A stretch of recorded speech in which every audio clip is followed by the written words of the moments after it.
Assalamualaikum warahmatullahi wabarakatuh. Saya Alintania Putri dari kelas 7E mau mempresentasikan atau menjelaskan tentang sholat Jumat. Jadi, apa sih yang dimaksud dengan sholat Jumat? Sholat Jumat adalah sholat 2 rakaat dengan berjamaah yang dilakukan setelah khutbah Jumat pada waktu zuhur di hari Jumat. Hukum sholat Jumat adalah fardu atau wajib bagi kaum laki-laki yang sudah balik, yang sehat, dan bukan musafir.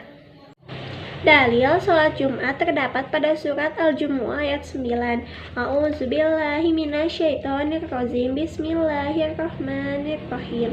Ya ayyuhallazina amanu iza nudiya lis-sholati min yaumil jumu'ati aw ila zikrillahi wa zarul bai'a zalikum khairul lakum in kuntum ta'lamun. Artinya, wahai orang-orang yang beriman, apabila telah diseru untuk melaksanakan sholat pada hari Jumat, maka segerakanlah kamu mengingat Allah dan tinggalkanlah jual beli. Yang demikian itu lebih baik bagimu jika kamu mengetahui. Shadaqallahul azim.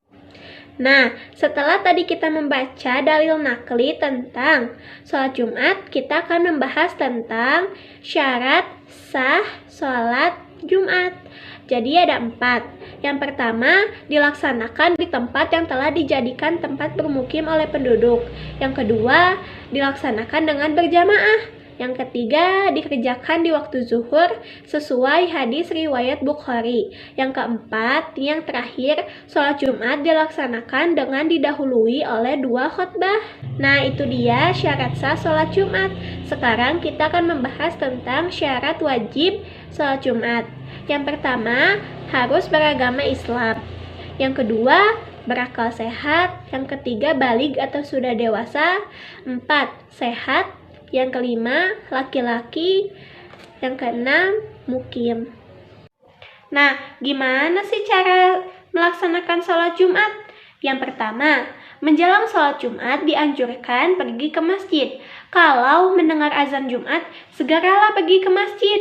Yang kedua, sholat Jumat dimulai dengan azan. Yang ketiga, sebelum melakukan sholat Jumat, wajib mendengarkan khutbah. Nah, yang keempat, setelah khutbah kedua selesai, muazin mengucapkan iqomah. Yang kelima, para jemaah bersama-sama melaksanakan sholat Jumat. Dan yang terakhir, dari mulai niat sampai dengan salam dilakukan sama sebagaimana cara melakukan sholat fardu yang lain. Nah, ada juga loh amalan sunnah sholat Jumat. Yang pertama, mandi terlebih dahulu sebelum pergi ke masjid. Yang kedua, memakai pakaian yang bersih dan bagus. Yang ketiga, diutamakan yang berwarna putih. Yang keempat, memakai wangi-wangian atau parfum.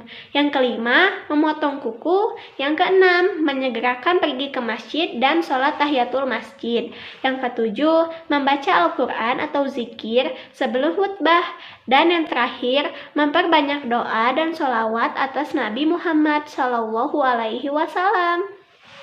Nah, ada beberapa hal yang dapat menghalangi untuk pergi sholat Jumat. Yang pertama, karena sakit. Yang kedua, karena hujan. Apabila hujan itu mendapatkan kesukaran untuk pergi ke tempat sholat Jumat. Yang ketiga, musafir. Atau apabila seseorang dalam perjalanan. Yang keempat, perjalanan menuju tempat sholat tidak aman. Atau misalkan dalam keadaan perang. Nah, tidak ada alasan untuk malas ya. Nah, ada juga beberapa hikmah kalau kita melaksanakan sholat Jumat. Yang pertama, memuliakan hari Jumat. Yang kedua, menguatkan tali silaturahmi. Yang ketiga, mencari berkah Allah Subhanahu wa Ta'ala dengan berkumpul di masjid. Yang keempat, menambah semangat bekerja karena melihat kebersamaan. Yang kelima, dapat melipat gandakan pahala kebaikan. Dan yang terakhir, membiasakan mendisiplinkan waktu. Nah, sekian dari saya. Terima kasih. Mohon maaf apabila ada kesalahan. Wassalamualaikum warahmatullahi wabarakatuh.